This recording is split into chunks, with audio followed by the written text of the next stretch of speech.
essentially this prosumer smart contract is trying to trade with this consumer. So they will just transact between each other, as I showed you this smart contract. So here there is no transaction of money. This is just this is like a normal code, but the speciality of this code is that it will be deployed on the blockchain, and once it is deployed, no bad actor can change this code. So this was just an example, but this is applicable in every scenario. Thank you. Thank you. Yeah. Yeah. And another question from Srikanth. Professor Srikanth, you can proceed, sir. Very good presentation, Vedika. I have one question. Yeah, very good. The question is, we do not have faulty transaction which can be declined directly. So this is one major disadvantage. How could you overcome this point? Faulty transaction which could be like, can you give me an example of a faulty transaction which you feel, sir? You can take an example as the transfer of energy itself. Yes. So these smart contracts are actually going to check these conditions. Like they're going to check, I think in this example it's visible, just a sec. This will, here is an if condition. If the final rate is less than this rate. So such if conditions implemented can check if the transaction is correct. That is, we can check if the prosumer actually has that much amount of electricity, and if he doesn't have that much amount which he wants to trade for, then his transaction will be rejected. And if the consumer who has put a bid of say rupees 500, but his account does not have rupees 500, his account has say rupees 300. So in that case also the transaction will be rejected because that much amount is not available in his account. So this is how we are going to verify the transactions. Okay, thank you. Very good. Yeah, very nice presentation, Vedika. For your presentation, you got a certificate. Congratulations. Thank you, sir. Thank you so much.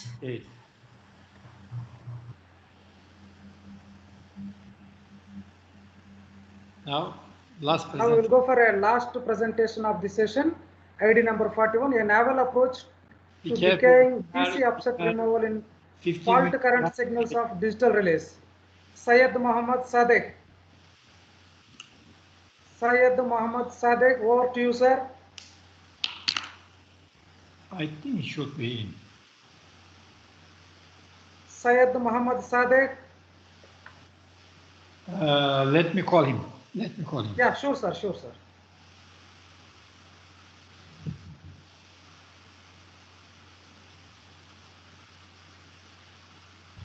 Excuse me, I have just a quick question. Can I have the recording of this session? Please wait, sir. Session? I mean that this recording, this session is recorded. Can I have this recording? Yeah, sure, sure. Okay, thank you.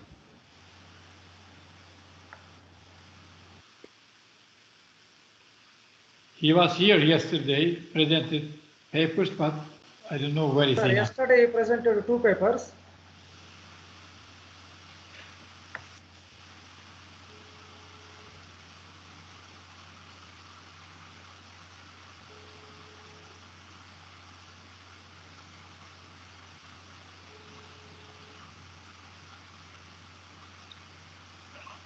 Hi, Muhammad.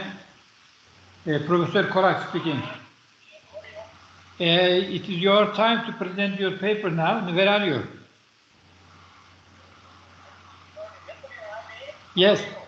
Fine, fine. Thank you. We are waiting for you to present your paper. Oh my God! Yesterday night I forget that. I'm sorry.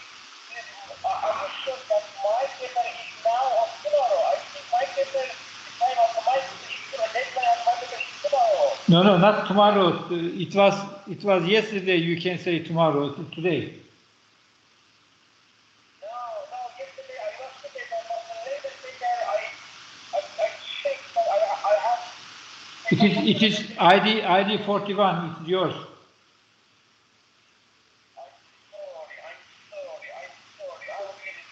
Will you be able to connect now?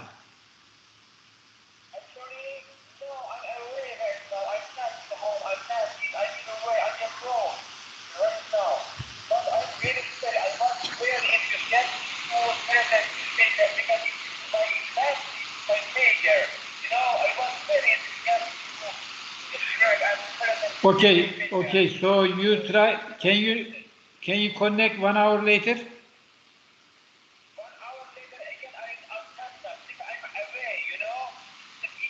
Okay. I understand, Sadek. Try to present it tomorrow. Otherwise, it will be put out of the list. Okay. Try to present tomorrow. Yes, you can. All right. Okay. All right. So he has forgotten. So he will try to present it tomorrow. So we can start now our tutorial. Yeah, the session is completed, sir. So you can complete and close it, please. Yeah, thank you, sir. Thank you, Professor Brahima Dakyo, Professor Ilami Kulek, sir, Professor Bulbul, sir, Davidson, sir, and other presenters who are audience who are presented here. Thank you for giving me this opportunity to work as a chair for this session. Thank you, sir. Now I'm closing this session, and the session is handed over to Professor Ilami Kulek, sir. Okay, thank you. Thank you, sir. Thank you, Rami. Thank you. Dear friends, dear colleagues, now we are with behind the studio 20 minutes, but now we will start it. Massimo, please, Massimo. Hi, Professor. I'm here. Okay, please take over the microphone. Do you hear me? Yes, I can hear you. Yes. Perfect. Yes, we can hear you. Hi, Professor Kurokawa. How are you? So let me share my presentation. Massimo, you are very lucky. There are 42 persons listening to you. I'm so happy for that. Yes. Yes. From different countries. So do you see my screen right now? Yes, it's very clear. Yeah. Yes, that's Is right. the presentation going on? It sounds that comes from Palermo. Yeah. And is it going on, the presentation? The slides are going on? Yes, going Perfect.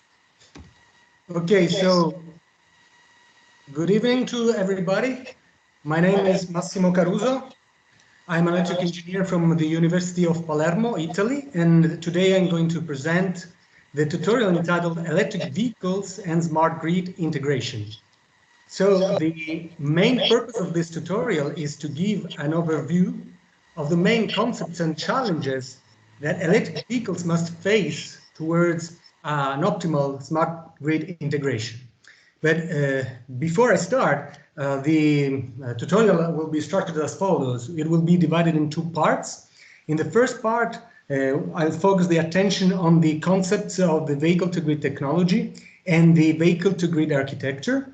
And in the second part, I will focus the attention on the efficiency improvement of electric vehicles in terms of electric drives, then analyzing the powertrain technology and the innovative electric motors.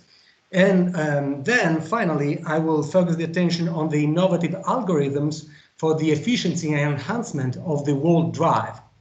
But before I start the tutorial, let me briefly introduce the laboratory where I work. The laboratory is the ZES Lab, Sustainable Development and Energy Saving Laboratory, which is directed by Professor Rosario Miceli. And the ZES Lab is inside the University of Palermo. It is located in South Italy, more exactly in Palermo, which is the shift town of Sicily, one of the biggest island of the world and full of culture and beautiful places. So hopefully, if you didn't come yet, I hope you to come to our laboratories and enjoy our beautiful island, of course. And the ZES Lab offers a cultural and scientific reference point towards the sustainable development and the energy savings.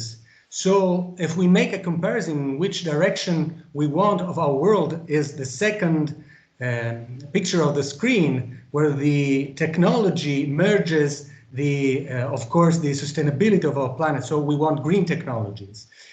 Regarding the areas of interest, we divide the areas in four main sectors. We have the smart mobilities, of course, with innovative electric power drives, wireless battery chargings, urban mobility and their components. But of course, we dedicate attention towards Industry 4.0 for connectivity and especially for green energies such as photovoltaic, wind turbines, hydrogen energy, and smart buildings. Beyond the activities that we perform, we have technical consulting to private and public companies. We do a lot of research, of course, and we disseminate these results in international conferences, and we write a lot of international projects.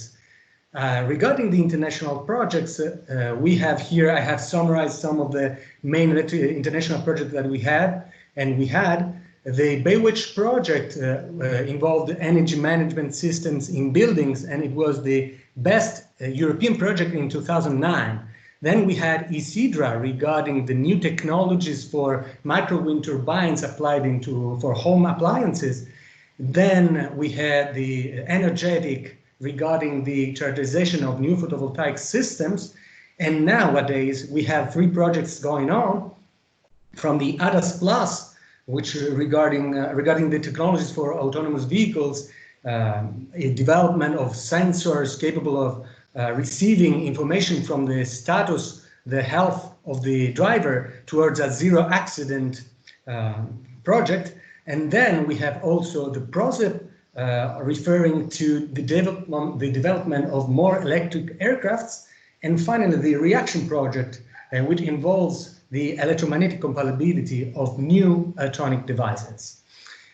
Our main partners all over the world, we have from national partners to European, such as DNVGL, we have CESED, ST Microelectronics, but also over the world, a couple of universities from New Zealand and from Maryland with the Sensors and Actuators Laboratory. And we have developed several prototypes.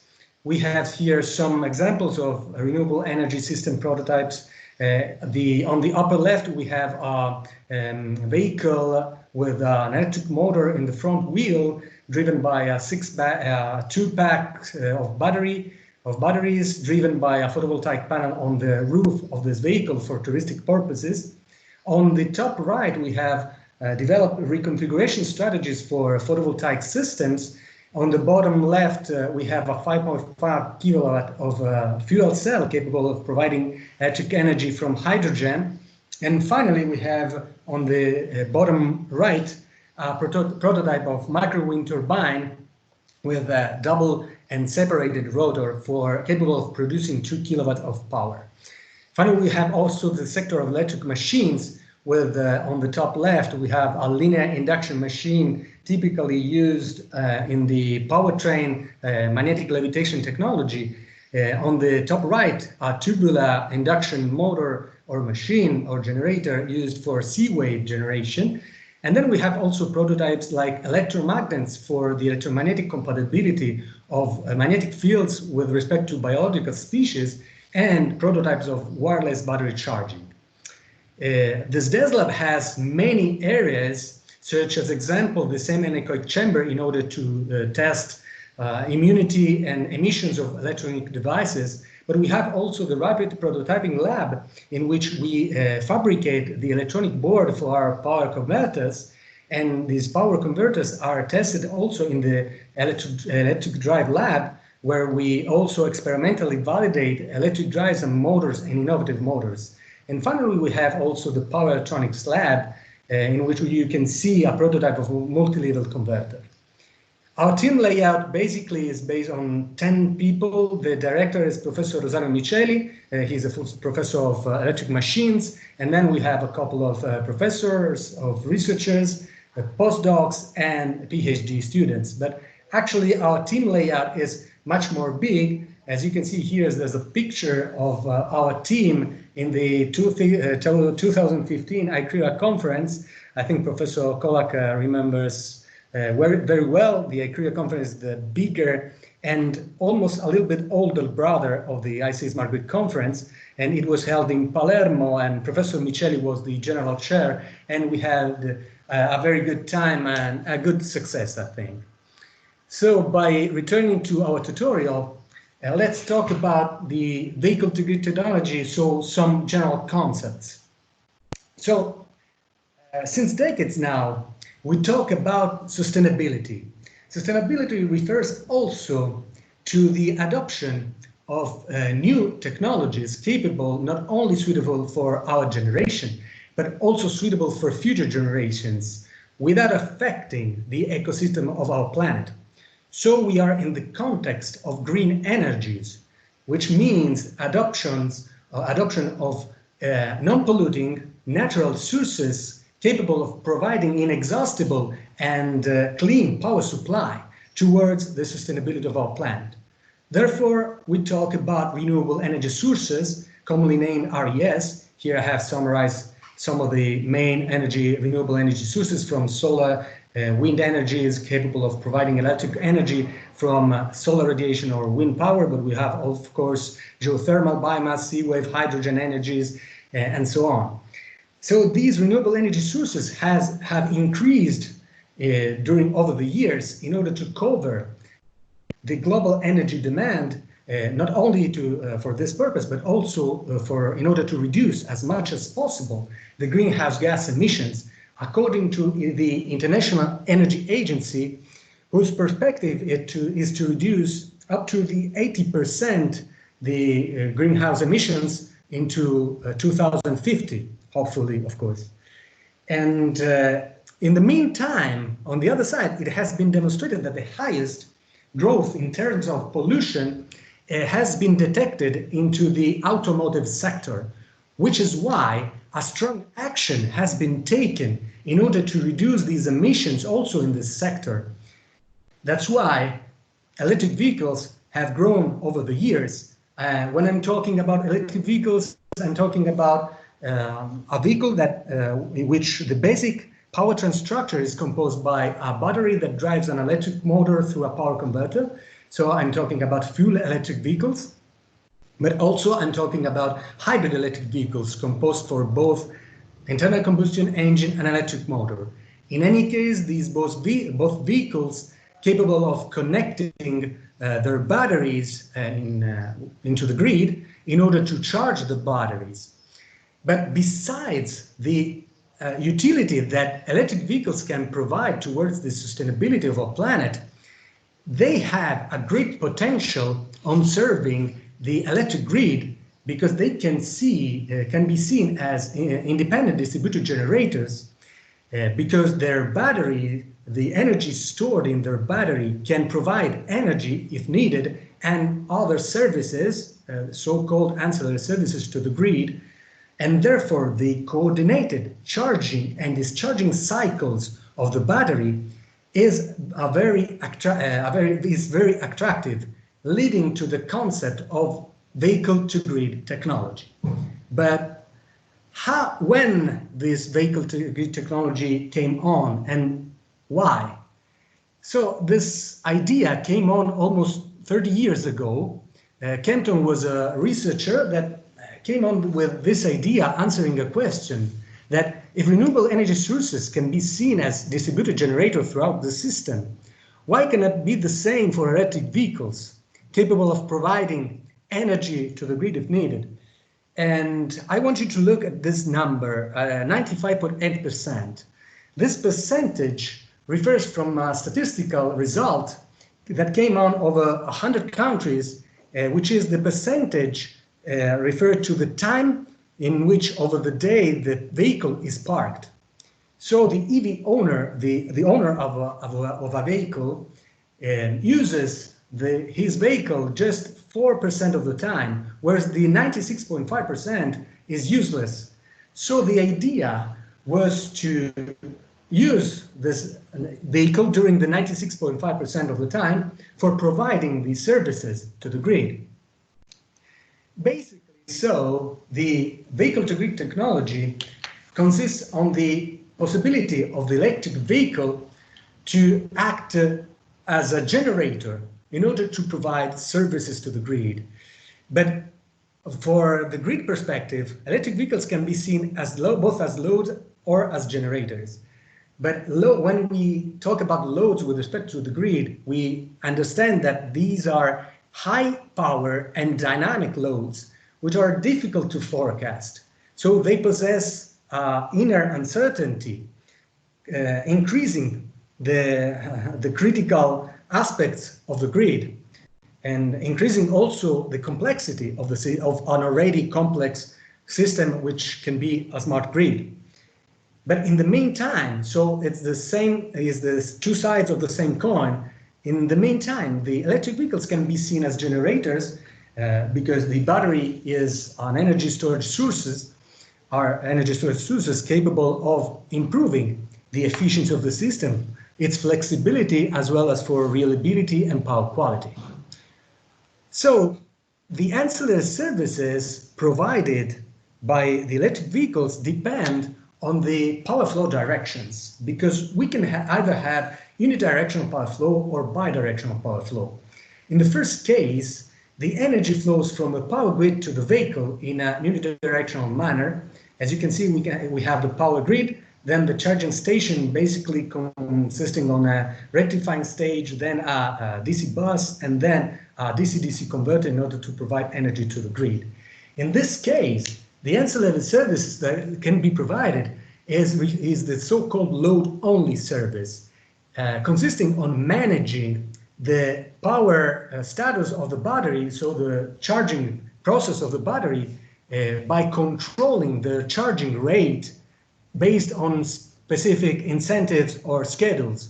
As example, the owner of the electric vehicle gets rewarded if he charges the vehicle during low loads, as example after midnight.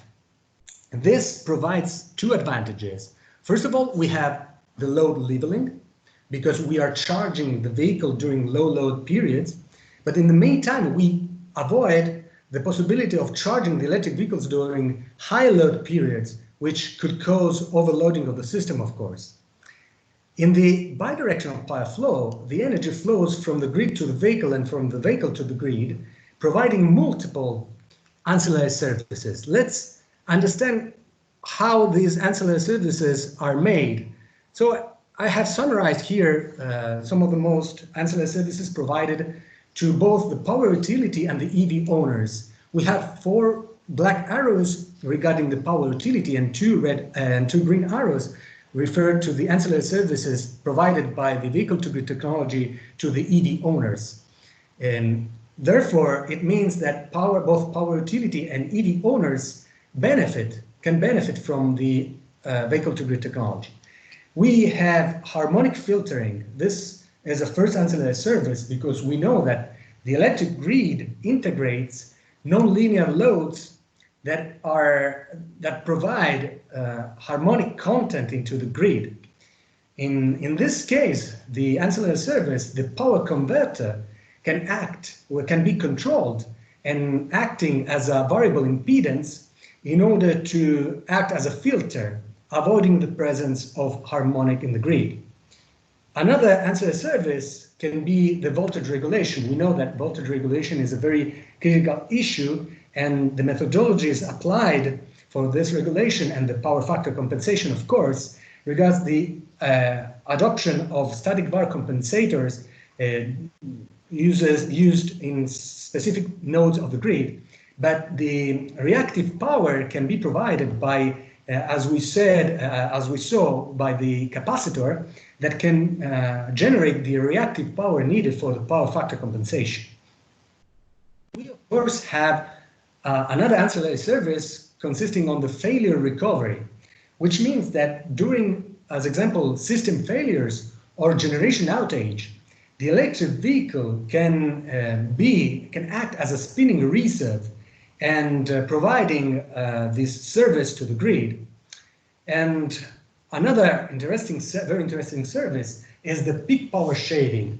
As we said before, by coordinating this charging and discharging cycles of the battery, we can level the load, and we can enforce the power grid during the peak power loads, and preventing, of course, the grid from overloading and overheating of transformers. We will see that later on.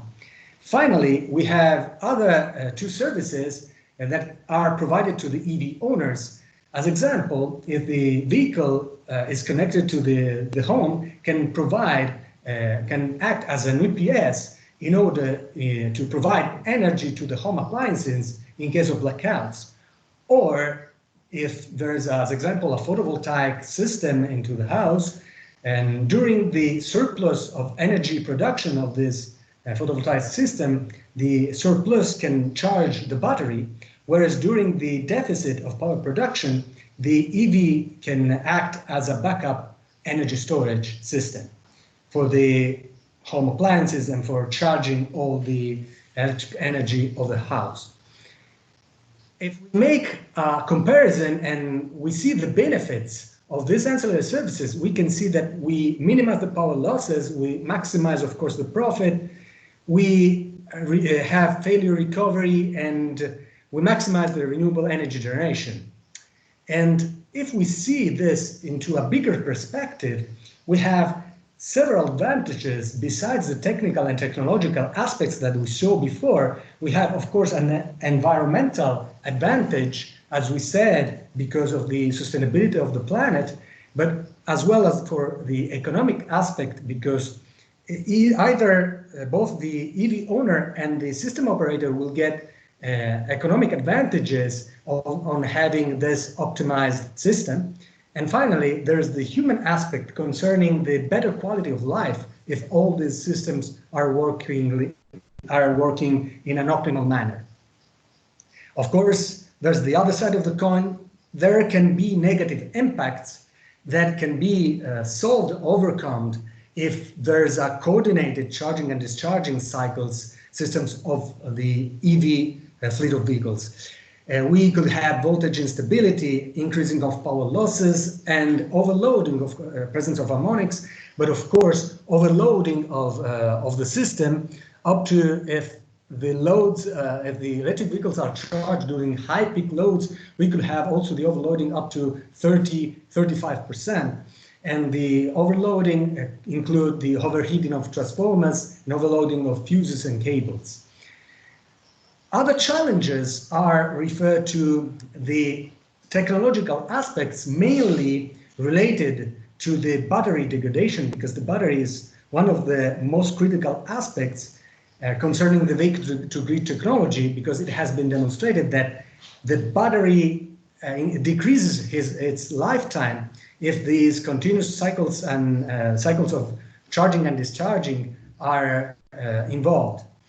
And therefore, there have to be many researchers going on in order to improve this aspect.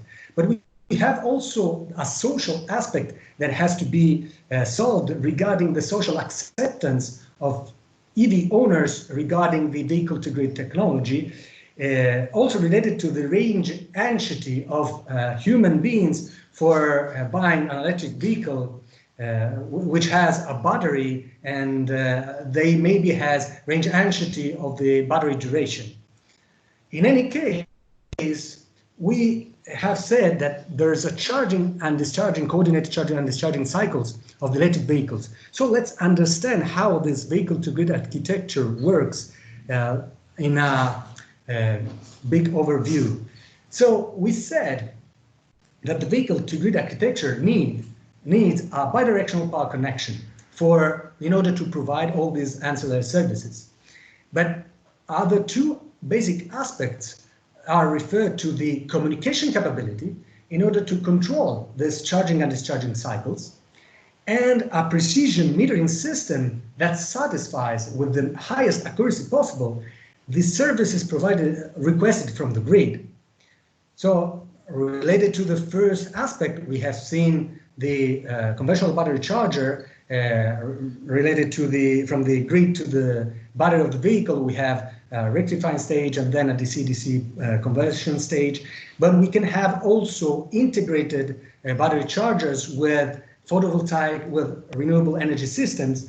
In the figure to the left, we can see the integration with photovoltaic arrays, where in the DC bus the energy is combined between the energy produced by the PV array and the energy coming from the EV battery and going through the grid. Or we can have a further solution with a further hybrid system with a wind turbine generator connected into this situation, this vehicle-to-grid system. Regarding the communication is the key technology for an optimal vehicle-to-grid interaction. Smart grid, electric vehicle and smart grid interaction, because the aggregator is a subject, generally is a control process unit that manages in both directions the power flow. And more exactly, according to this figure, it receives the signals coming from the system operator, and it disseminates the signal to the fleet of vehicles that manages, deciding whether the vehicle must be charged or discharged. And this decision is based on the electricity market demand. So in case of long markets, as example, when the generation of power exceeds the power demand, the aggregator will manage the electric vehicles so that the vehicles will absorb energy. They will act as loads. And on the contrary, in case of short markets, if the demand increases the power generation, the aggregator will manage the electric vehicles so that the electric vehicles can act as generators in order to balance the power demand and the power generation and the energy demand. And in a bigger perspective, the aggregator can be seen as a virtual power plant.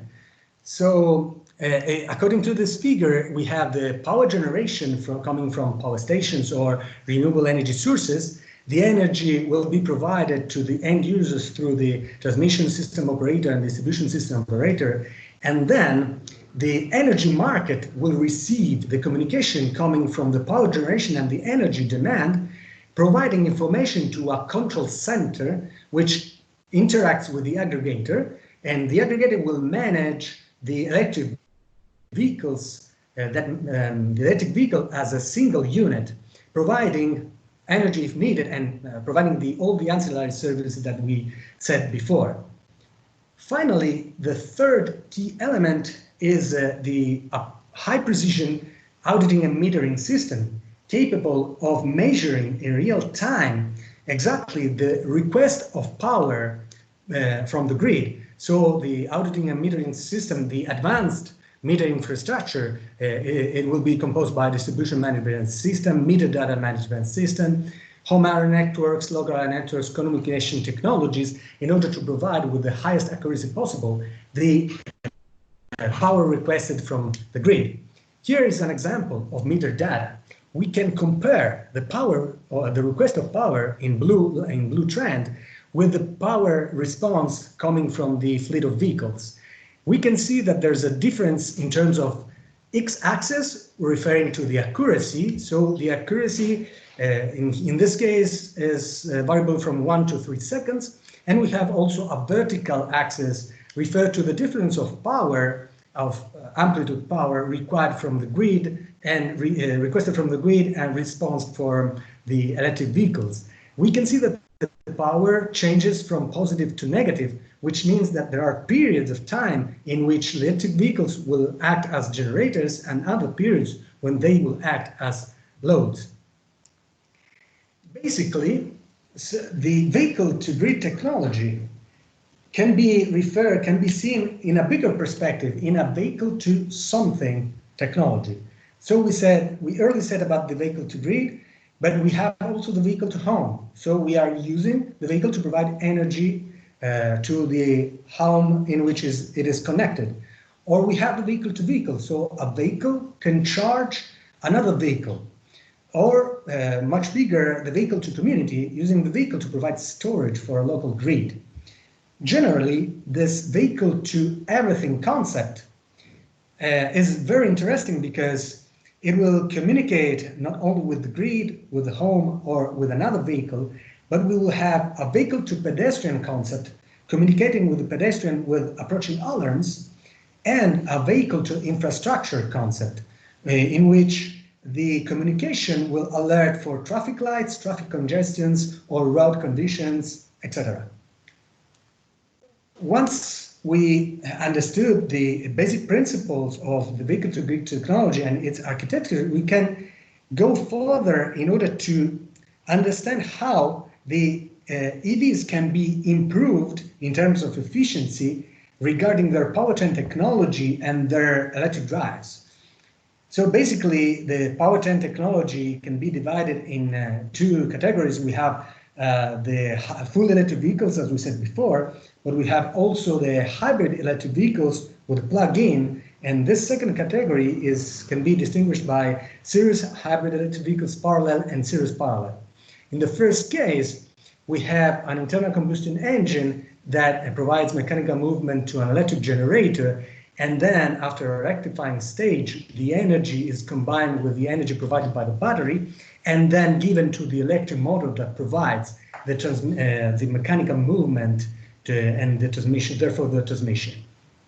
In the parallel hybrid electric vehicle, we have two different channels that then are in the mechanical energy stage are combined to provide the transmission, so the torque coupling. Finally, there's the series parallel hybrid electric vehicle, which is a combination of the first two cases. It is obvious that the plug-in has a further structure, which is a high-capacity battery connected with the charger in order to provide the services that we were talking about previously. But now, let's focus the attention on the electric motor, because the performance requirements of the EV industry is very different with respect to the performance requirement in any other industrial applications. That is, the constant power region for EV applications must be longer, wider, as well as the higher torque density of the power of the electric motor. The power density of the electric motor must be higher. As example, here I have summarized the different requirements from industry application, traditional industry applications, and EV applications. We have a working temperature which is higher, as well as the winding temperature. We have a higher speed range with a very low nose level and high speed variation with a very limited available space. Therefore, it is crucial to improve and design new concepts of electric motors in order to satisfy as much as possible these requirements. So here there's a general classification of the electric motors adopted in the electric vehicle context. We have the traditional brushed motors with DC machines with one field, either with one field or the excitation field provided by the permanent magnets. But we have also brushless motors from induction machines, one rotor cage rotor, to synchronous machines widely adopted in this industry. Basically, we have the permanent magnets located into the rotor. We have either the AC brushes or the DC brushless machines. And finally, we have to focus the attention on the stator permanent magnet machines. This is the next step of the electric motors for electric vehicles. If we take a look on the performances of traditional electric motors, we see that they have, of course, low cost. They are simple, robust. They have a robust control, but they don't satisfy the requirements because they have low power density, low efficiency. Therefore, a couple of examples of DC machines applied to the electric vehicles can be seen here. We have the Panda Electra and the Maxa Bongo in early 90s. The induction motors for EVs, here are two examples, the GM EV1 or the Tesla Roadster, which was a very nice car though. And we have switch reluctance machines, such as the Claude Lucas and the Land Rover.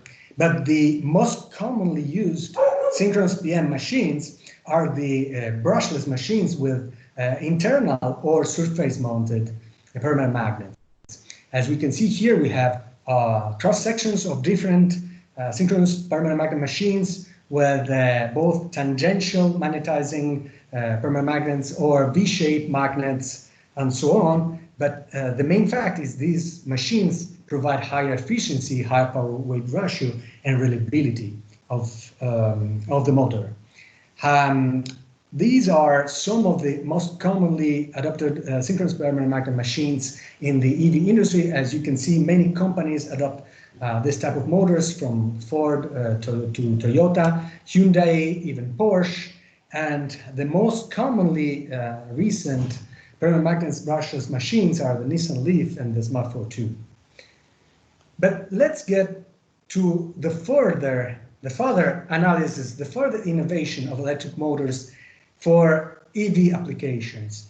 The requirements should be improved performances of these motors in terms of permanent magnet arrangement and flux regulation.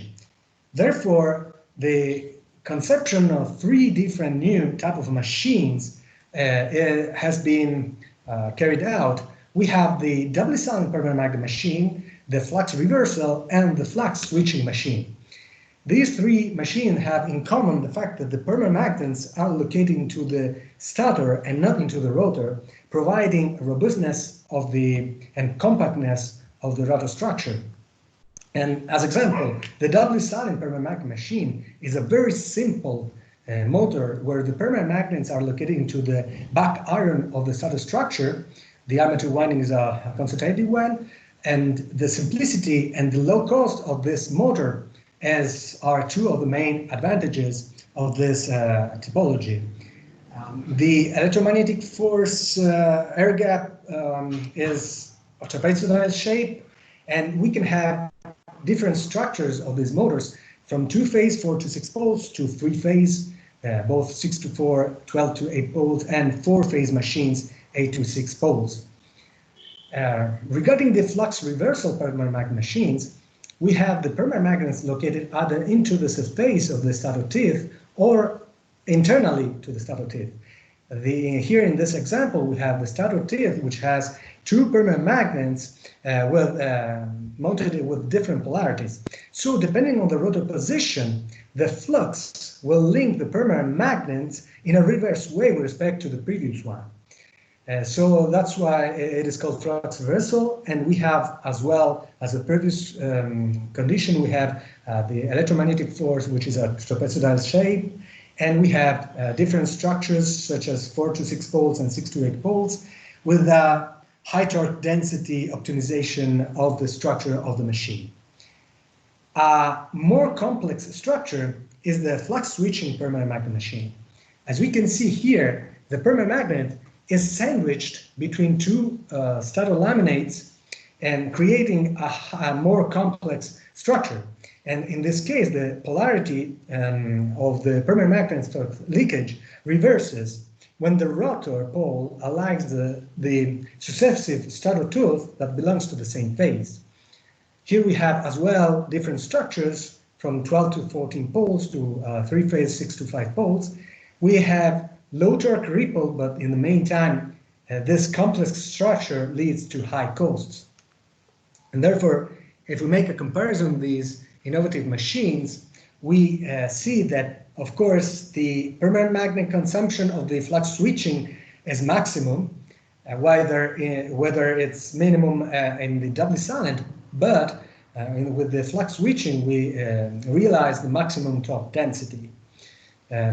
Finally, in order to improve in terms of flux regulation, the 3 typologies of electrical machines that we have seen previously can be improved by integrating DC winding in the stator structure. So creating the hybrid excited permanent magnet machine. Here we have 2 examples: hybrid excited doubly silent permanent magnet machine and hybrid excited we say permanent magnet machine flux switching. So as you can see, we have the stator structure is composed by the armature winding, the permanent magnets, and a DC winding. And with this DC winding, the direction of the of the current can create a magnetic field that can that will combine with the magnetic field created from the permanent magnet, increasing or decreasing the overall magnetization. We have high flexibility as well, but of course we lead to a more complex structure and higher costs. Finally, once we understood what's the next step for the electric motors, let's understand the innovative algorithms that are chosen for the efficiency improvement of the wall drive. So these innovative algorithms are based on minimizing the power losses involved in the system by selecting the optimal magnetization of the machine. We have three different typologies of these algorithms. We distinguish the loss model control, the surge control, and the hybrid control. The loss model control refers to the minimization of the power losses based on a previously determined dynamic model of the machine. This model, as more accurate it is, as more accurate will be the implementation of this algorithm. This model will depend, of course, on the parameters, on how many parameters we add, and if the parameters are sensitive to the variation of, as example, frequency, temperature. And these parameters can be predetermined or estimated online, including, of course, the variation of the parameters with, as example, the temperature. I will let you an example later on. On the contrary, the surge control searches the minimum values of power losses by iteratively changing the magnetization of the machine, reaching the minimum values of power losses for any condition of load and speed. However, these techniques do not reach a steady state condition, and therefore it will cause this technique is not suitable for electric vehicles because it changes continuously, not reaching a steady state condition will cause vibration and disturbances. Finally, the hybrid control is the combination of loss model control and surge control. But let me briefly explain to you the loss model techniques, the loss model control, how they work. So we start from well-defined model of machine. Here there's an example of induction machine, which includes the iron core losses and their variation with the frequency, and we have the magnetizing inductance, and we include the variation with the saturation as example, and we have the resistances that can vary with the temperature. So by including this accurate model, we realize the expression, we determine the expression of the power losses as function of a so-called loss variable.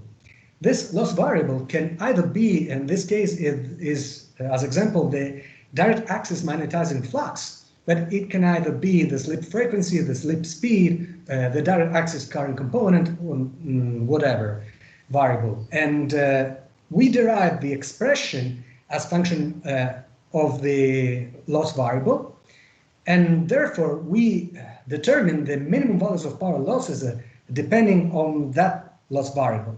And therefore what we have is that we include into the control system these equations of loss minimization, and therefore we will have in this case the induction motor whose speed will be detected from, as example, an encoder, and we will provide the feedback control of the speed for the speed of the motor, which will be compared with the reference speed when we will have the torque channel. But it will be also the magnetizing channel, the channel in which will act the control and the minimization of the power losses. And as we can see, the values, the optimum value of the magnetizing flux will be taken into reference in order to compare it with the flux coming from the estimation of the flux of the machine. And after that, the magnetizing channel will provide then the voltages for the space vector modulation for the power converter. And therefore, as a result, as you can see here, an example of power losses for a low power motor. The search control, as you can see all these points, the search control searches the minimum values of power losses iteratively by iteratively changing the minimum values as example of the ID current reaching to this value or close to this value, depending, of course, on the algorithm, whereas the loss model algorithm will reach this point, or it will be closer to this point, as accurate is the model. Of course, we have different possibilities of power losses minimization depending, of course, on the torque and generally on the working conditions in terms of load and speed.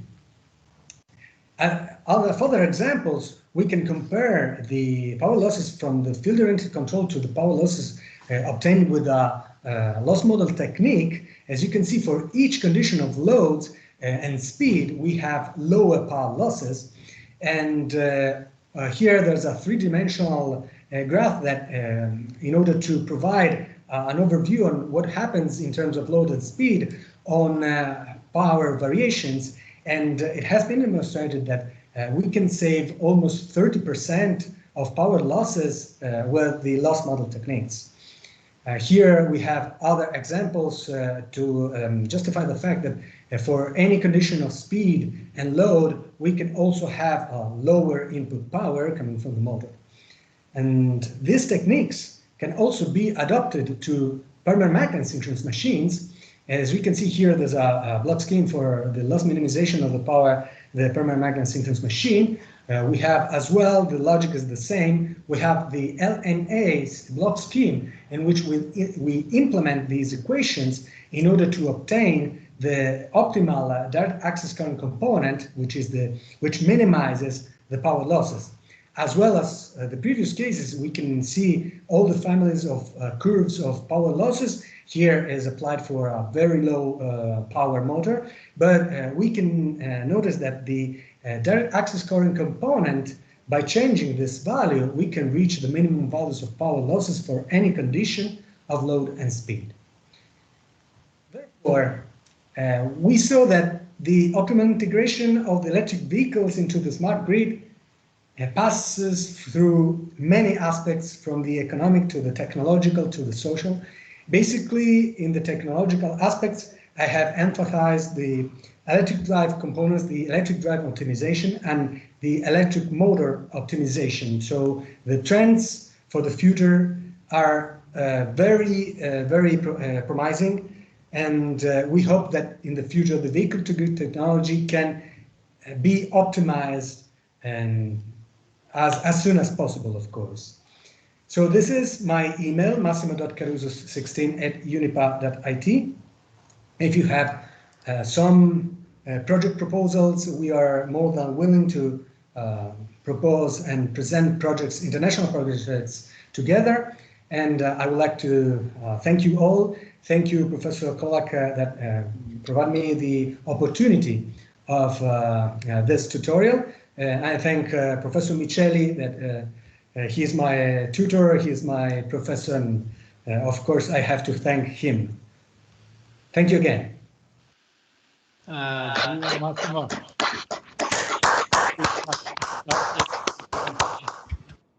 But I wonder, where is the Micheli? Where is the Fabio?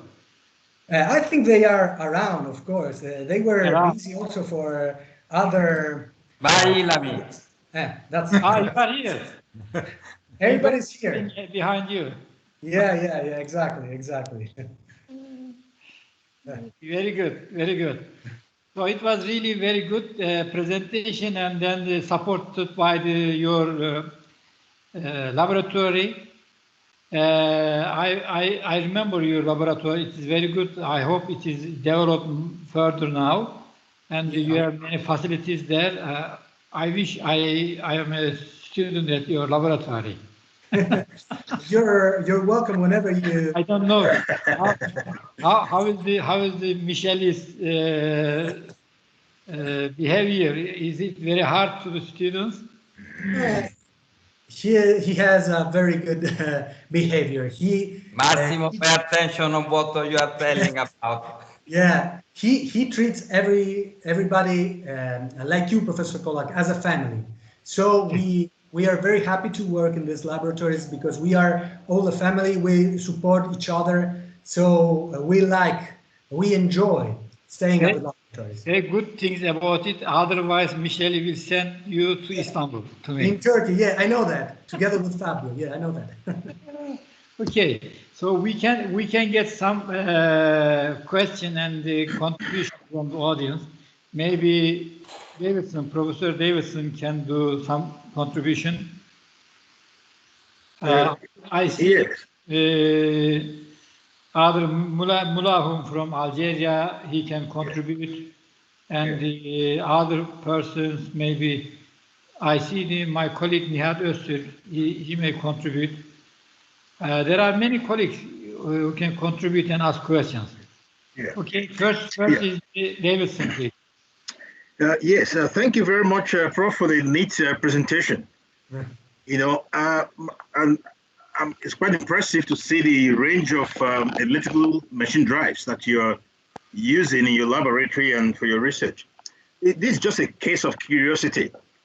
Do you look into multi-port electrical machines like dual stator machines? You look at Not that? yet. We have developed right now multi-phase machines and also asymmetric machines. And we have seen that the performances of this machine are comparable with those the traditional machines. And furthermore, we had the opportunity of during the design of these machines, we had the opportunity of increasing the number of status slots, all numbers. Therefore, the use of asymmetrical induction, asymmetrical windings in electrical machines generally can be a very attractive, can be very interesting for the electric machine industry, as well as for multi-phase machines. Because multi-phase machines, as we know, they can provide fault-tolerant efficiency for the electric vehicles, and it will be crucial for this industry. Okay. Thank you. Thank you. Thank you. So next one, Mulahum, Professor Mulahum. Do you hear me?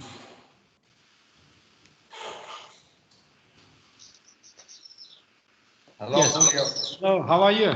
Hello, everybody. We missed you. Hi. I haven't any question. I just come to participate in this digital conference. Digital conference. Do you like it? Yeah. Yesterday and now, yeah. You have to like it. It's fantastic. You are very lucky. If you are in an auditory, you can only see the speaker, but in here, everybody in front of you. Yeah, everybody can participate without moving. Yes, without moving. I see your beard is getting wider and wider from day to day. It was very dark before. Yeah. Okay, so you don't ask any question. Professor... Yeah, only Kurokawa has a question. Tomorrow I will... Yeah, please, Professor Kurokawa. Yeah. Hi. Hi, Professor. Thank you very much for your fantastic presentation. Yeah. Thank you. Do you understand my voice? Yeah, I hear you. Yes. Perfect. Yes. Okay. So I saw that battery and converter configuration. So battery is connected in parallel. Yeah. It's okay. So please tell me so a parallel system or serial system, which is better for EV system? Yeah, let me show you something really quick. If I every system has its own advantage, but let me take one slide if I have it.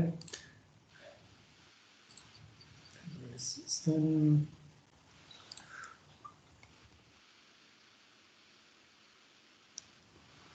Okay, let me share with you. Do you see it? So we have, in terms of series and parallel configurations, we get some advantages like optimized efficient traction driveline, whereas the parallel gets an economic gain at high cost.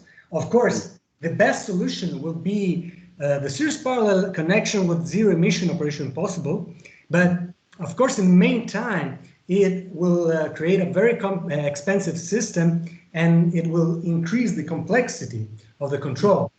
So as you can see, we also have multiple energy conversions in the series connection, because you have to start with internal combustion engine, then you will provide the movement to the electric generator, then you have a rectifying stage, then you combine the energy stored into the battery from this amount of energy, and then you have to make a DC to AC conversion from the electric motor. So the disadvantage of the series connection is this multiple energy conversions. On the other side, we have a complex space packaging for the parallel connection, of course, because we got two separate channels, even though we do not have so many multiple energy conversions.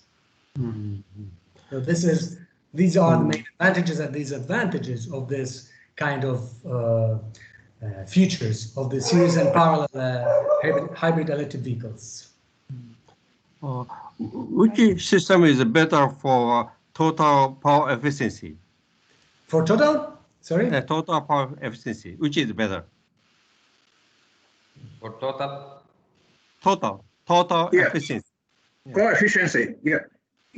I will say for the overall system, of course, it has to be chosen the ratio between technical and economic, of course, advantages. But if I will choose, of course, the series parallel, it gets the best solution, because it gets the advantages of both connections, but in the meantime, it provides very expensive system. Massimo, I think I have some question marks on these advantages and disadvantages. Yeah. Because we know that the parallel connection of the sources means we have the high power. Parallel serial connections of the sources means the high voltage level. So the dangerous thing in serial connection, if any of the source is dead, then you are in blackout.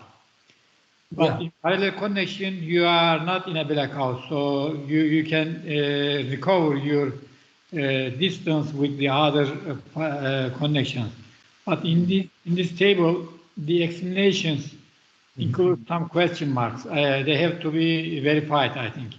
Yeah, I agree with that. Yes. This is like a serial or parallel connection of the automobile batteries. No, it's included generators too. Yeah. Yeah. I mean, there's no difference. I mean, we cannot say that the serial connection will provide better performance than the parallel connection. It is the performance of the battery is depend on the quality of the battery, I think, not the connection. Yeah, the quality of the battery, of course, is another very critical issue.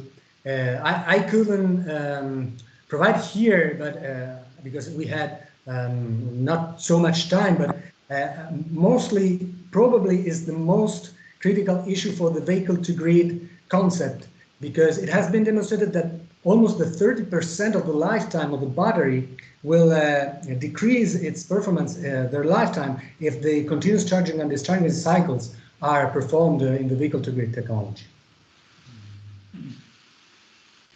Yeah, you mean the lifetime is longer in serial connection? Yeah, but the lifetime, of course, it will be longer if the vehicle-to-grid, if the battery will simply be charged and not continuously discharged and connected to the grid. That's why that was I was saying. Okay. Okay, but still I have big question marks on these explanations. Okay. All right. Okay. So, thank you. Any more question, please? May call you to tell something on this, because you spoke about serious and parallel of batteries. That is a very big issue in automotive, of course, specific applications. But now you know that much more performances we can reach with hybrid electric storage systems that are more complex, of course, than the normal battery pack, but performances that we can find with them are much more higher than normal, so you can have so much more range, extended range in automotive performances, that now all the research, or most of the research, are going in that field. And we can share something about that, of course, Hilary, when you want. Okay. So there is one hand raised up, Asma Khalid. You can ask one question, Asma Khalid. Thank you, Professor, for a wonderful presentation. My question is, do you think that the vehicle infrastructure is so big that it can provide a battery backup to the infrastructure of the homes and buildings? Because I think that it's vice versa. There are so many homes in a neighborhood and other buildings which are part of the community, and they actually provide a kind of the backup to the vehicular system to support the overall network of the grid. So what do you comment on this? Yeah, basically, I think that based on the current market of electric vehicles, so they are increasing constantly over the years. So the market of the electric vehicles is increasing almost exponentially, almost such as COVID-19. And we hope that it will go further, not as COVID-19. So the more electric vehicles we get, the more possibilities we have to connect the vehicles with in the vehicle to home structures and in all the community, and providing, of course, the backup energy sources that needed for the home appliances, of course. Right now, I'm talking about Italy. We have a little bit of problems regarding the number of electric vehicles, because we have less charging stations. That leads to less electric vehicles, which is a cycle that it doesn't end.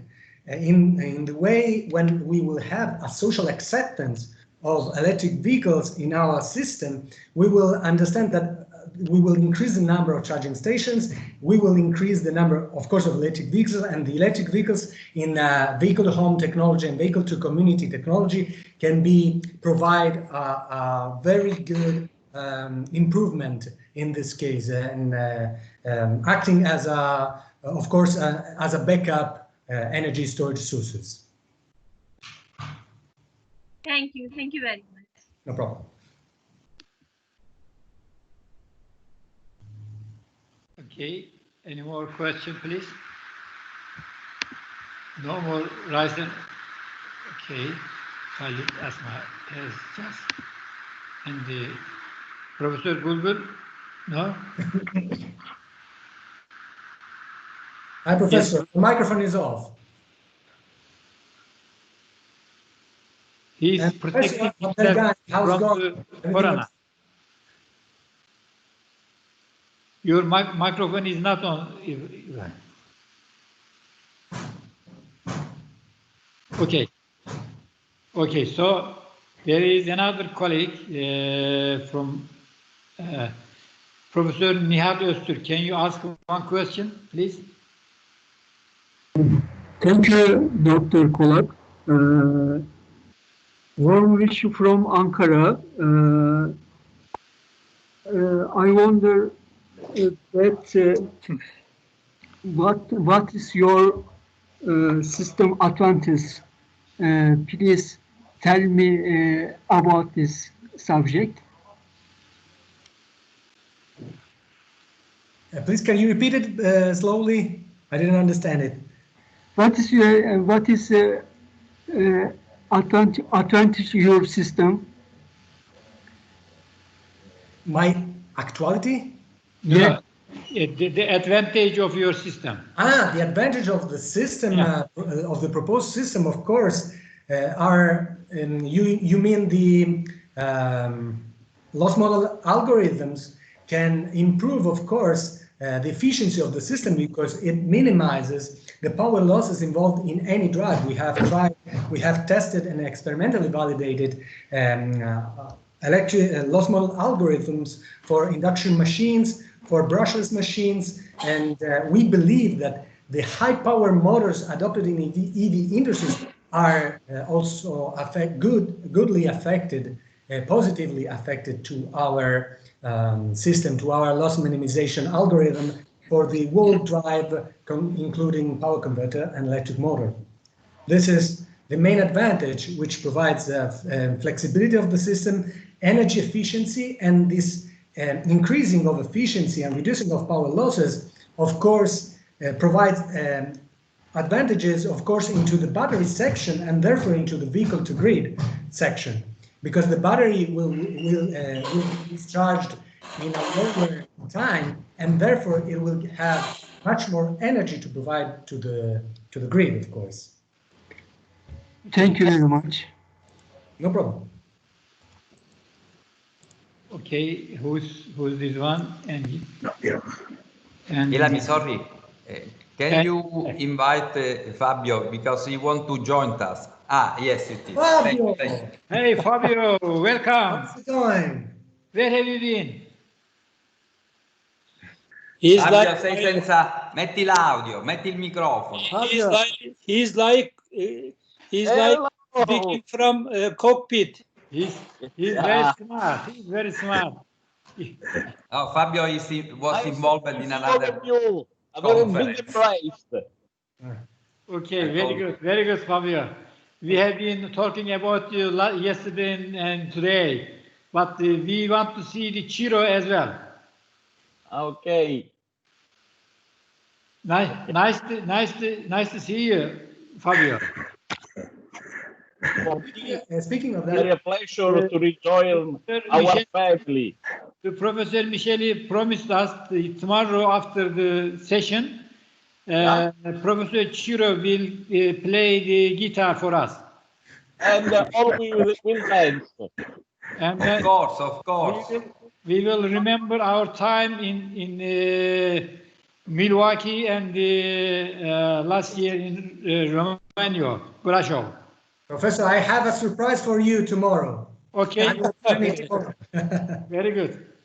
Very good. So, there is one person who would like to ask question. Nogani. Nogani, please, can you ask your question?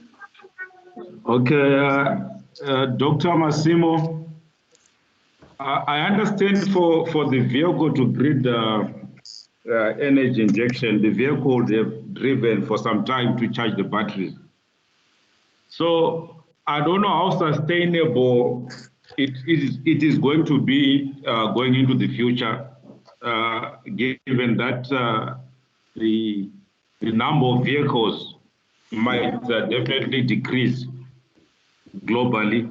As we're seeing now with the COVID-19, people are not even traveling to work. We're using Teams to do our work. So sustainability-wise, that's I'm just wondering, the vehicles, are we going to be having vehicles enough to do that vehicle to grid? Because I understand in developed countries, they're using the subways, the trains and stuff like that. They're not much relying on vehicles already. Yeah, that's a very interesting question, because Actually, you're right. The electric vehicles cannot provide all the energy requested from the grid, but mainly can, in a theoretical manner, can provide and can provide the load leveling and the peak power shading in order to cover the power peaks. Right now, the market of electric vehicles is increasing, but of course, COVID-19 has stopped everything, has stopped conferences. We cannot see each other in Paris, unfortunately. I don't know if we will see each other in Glasgow. I hope yes, if everything improves, but I don't think so in September, hopefully. But I believe that besides the train stations, the trains and the subways, I believe that everybody who has an normal traditional vehicle, if gets rewarded and if he gets incentives, will change his vehicle into a hybrid one or into an electric one. Therefore, as example, in America, I know many people that have changed their the vehicles into an electric one, and I believe that in the next future, when this pandemic will decrease, of course, the market of the electric vehicles will restart, and we will go to certainly the amount of vehicles in our market will be enough to create the vehicle-to-grid technology in an optimal manner. Okay, thank you, Dr. Massimo. No problem. Professor Massimo, I see Ibrahim is raising hand. Okay, Ibrahim? Okay, Massimo, thank you very much for your good presentation. You give us a very good information.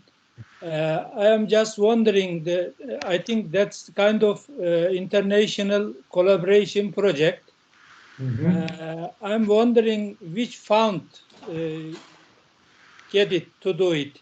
I mean, it is the National Science Foundation or some European fund.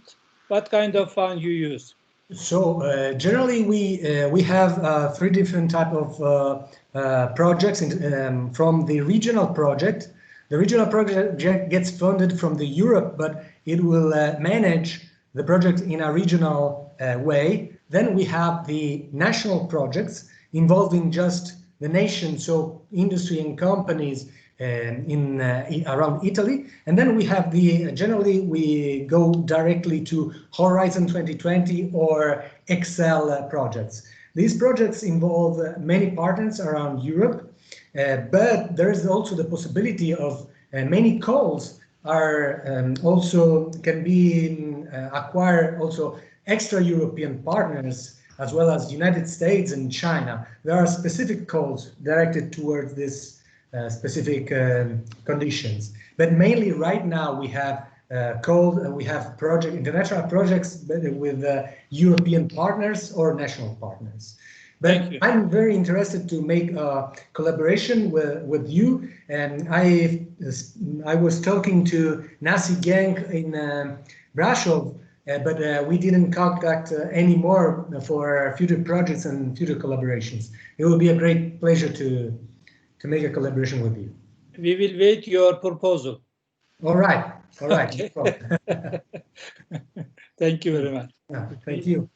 But we have to think about an external consultant, a Japanese one. Of course. He is ready. There is one more question from the Amr Kasab. You can ask one question, please.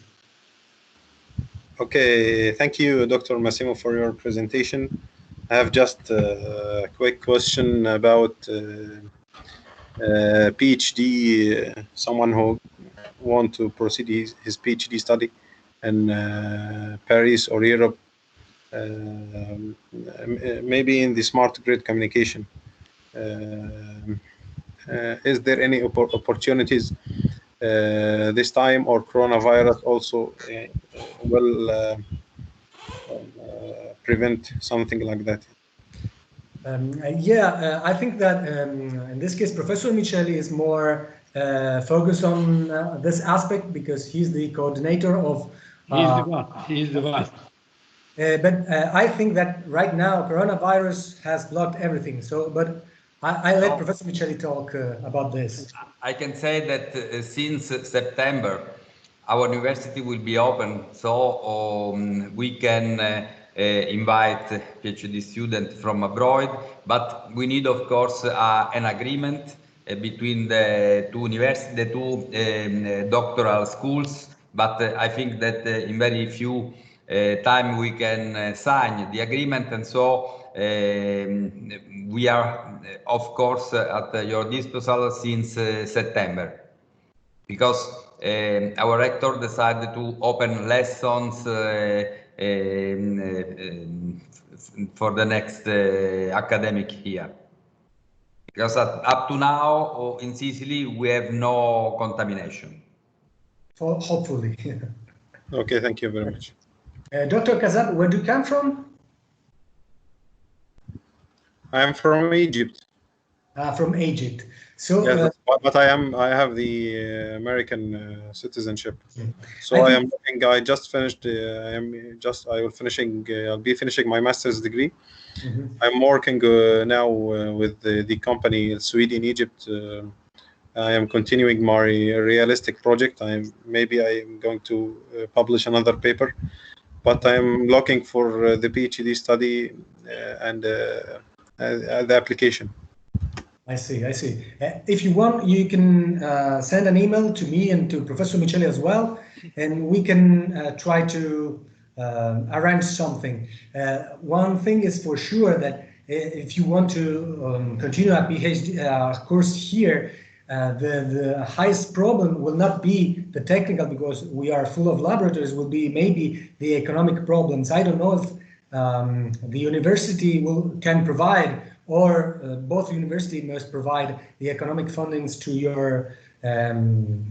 your following researches. Okay, that's maybe the main problem. But you can send to me an email and we can arrange something, of course. But also with Professor Micheli, you can send to him another email. Okay.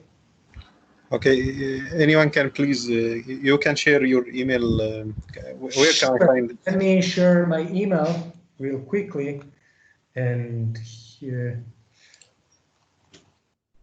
I think there was on the slide. Yeah, exactly. I'm taking that slide. Can I say something? Here's my email address, massimo.caruso16@unipa.it. Okay, thank you very much. Thank you. Then Professor Viola is our delegate for the foreign researcher and student, so I invite him to tell something on this. I am not sure, but the selection for the PhD students are in August. No. The selection are now.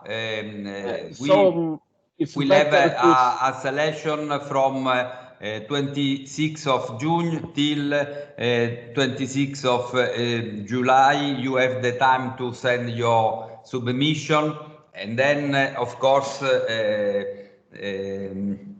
we have to make a selection, but the selection will be in September. So you have to send your data as soon as possible in order to write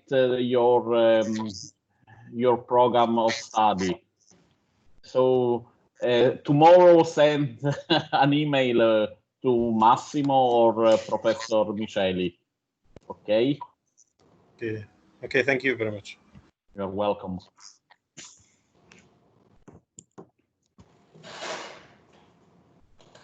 A very small question. It's a quick one. Yes. Please, just out of curiosity, when I look at your high power density machines and permanent magnets and all that, 20 years ago we used mainly samarium cobalt or neodymium iron boron. What materials are you using now with the rare earth metal? These are high rare earth magnets as well. We have samarium bottom, neodymium ferro, iron boron as well, because up to now these permanent magnets are this type of permanent magnets are the best solution with providing highest energy possible, high magnetic field. Thank you very much. Just to confirm. Thank you.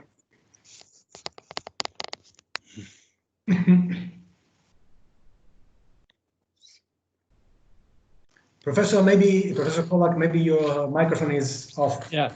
Sorry, Mr. Alili. Alili is rising up. Okay. Thank you, Dr. Massimo. So I have one question. Can you introduce yourself, please? Alili, I'm a PhD student at Le Havre University. Yeah, University. Okay. Okay. So you talked about interaction between electrical cars and the grid. So I wondering how that can affect the battery lifetime and the degradation of battery, knowing that the current technology of battery have a limited number of cycles. Yeah, exactly. That's the most critical point. As I said before, the battery, even though the batteries, the performance of the battery have improved over the years, now we have batteries with a size of up to 100 kilowatt hours. Right now, these batteries, it has been demonstrated that the best solution of the battery for the vehicle-to-grid technology is the lithium iron phosphate. But they have demonstrated also that the battery lifetime will decrease up to 30%. And therefore, the actions that have to be provided in this way, in this scenario, is mostly devoted to the increase of performance of the batteries. I agree with you, the battery is the most critical element of the vehicle-to-grid technology, but not only the vehicle-to-grid, also of the electric vehicle itself, because it provides also social problems in terms of range anxiety. The EV owner doesn't know, okay, I have the battery, will it be discharged? I can reach my another place which is 100 miles away, and it gets, even though the battery already has a good capacity, which is almost comparable with those of traditional motors. Right now, there is a social problem that has to be also improved in this way. Yeah, thank you. No problem. Okay. I think we have enough questions today, and just keep your extra questions for tomorrow. Davidson will present. Okay. Okay, Ilami, can you explain us tomorrow organization so I can invite Cyrus? At what time we will have the final? After the session over. Evden diye mi gelmiyor acaba? Yok. Yes, we can hear you. Tamam. Ara gelsin. Thank you. So, can we close the session today, or do you want to discuss something friendly, or what do you want?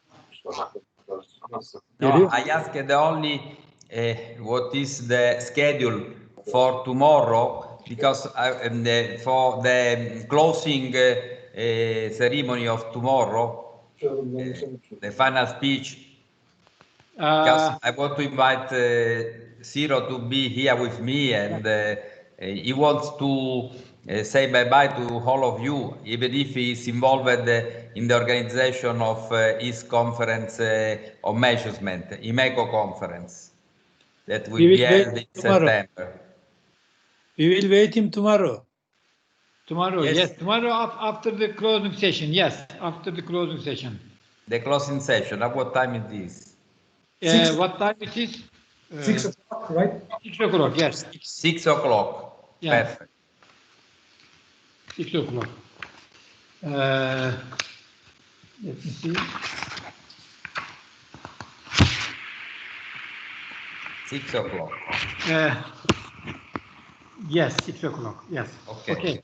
Thank you very much. But I see that there are still, even if 6:30, still a lot of participants. My compliments to you, Ilami, to Furio, of course, and Halil, because it was very interesting, and some guys of my group, research group, could, I say, heard a lot of papers from here, from my lab.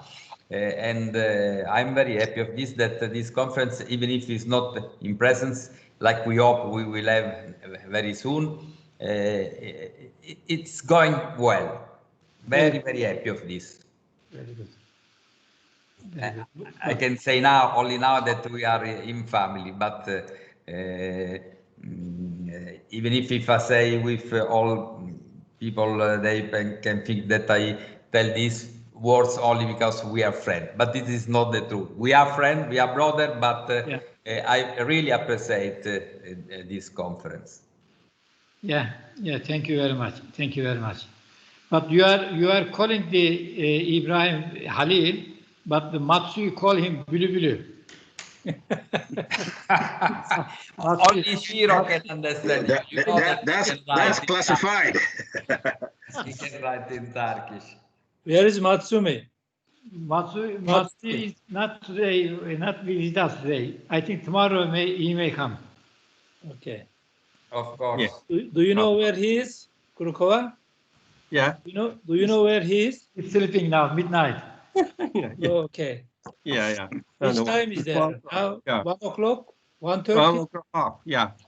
Oh, 1:30 a.m. Yeah. It's too late. Yeah. I am also very happy. Lastly, I have a small question for Massimo. Okay. Yeah, Massimo, why do you grow your beard? You don't like it? No? Furio, you have to ask him how many kilos of gel on the hair. Yes. Typical Italian style, I mean. But he looks good. It's my opinion. That's Thank good. you. Keep your beard. Bulbul, but you know that you are speaking with an enemy. Because he's from Greece. My mother is from Greece. I am not sure that Turkish and the Greece people also.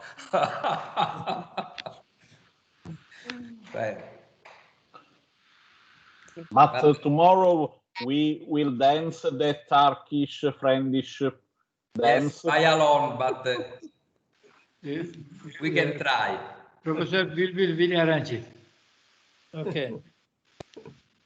He knows better than me. Okay. Okay. It was very efficient day today. Sure. And yesterday, the first day we were over 60 persons. Today we were over 40. This is a great number of attendees actually, because there are only 33 papers.